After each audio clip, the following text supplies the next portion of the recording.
me trouve maintenant avec Olivier Gandolfo, qui est le patron de Peugeot Suisse.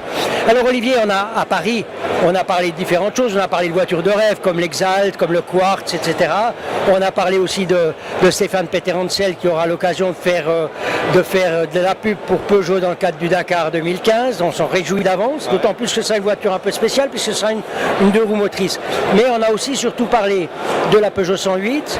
On a parlé de cette 208 GTI 30e édition qui était un modèle spécial, et on a parlé de la 308 GT. Alors maintenant, par rapport à la spécificité du marché suisse, qu'est-ce que vous pouvez nous dire de tout ça? Alors sur le marché suisse, la première chose qui est intéressante, c'est qu'on va mettre beaucoup l'accent l'année prochaine sur la gamme sportive. C'est pour ça qu'on expose dehors non seulement des véhicules emblématiques comme la 2008 Dakar, mais aussi la RCZR et la GTI. Et puis surtout, on a pour ça des vrais modèles de gamme.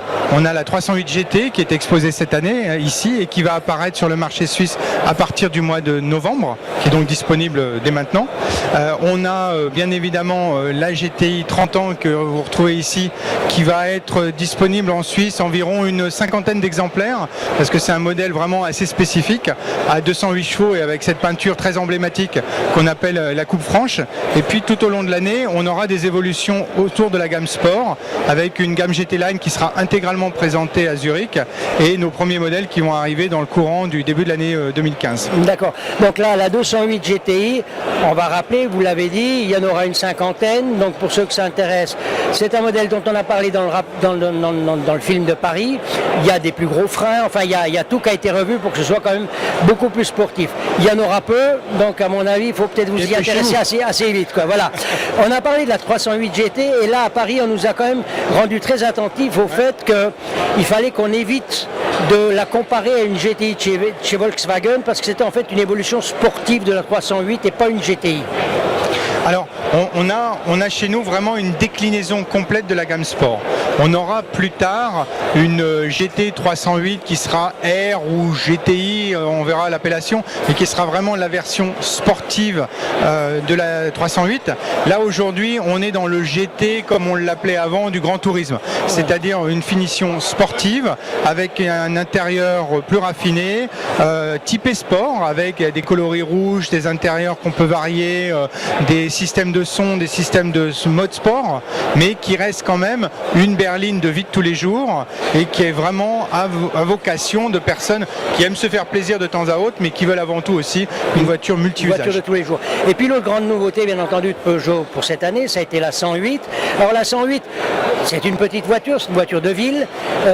Je crois que aussi bien vos partenaires que vous distinguez avec cette voiture, surtout par le côté de la connectivité, qui est devenu un argument très frappant, je dirais. Alors il y a trois aspects sur cette voiture.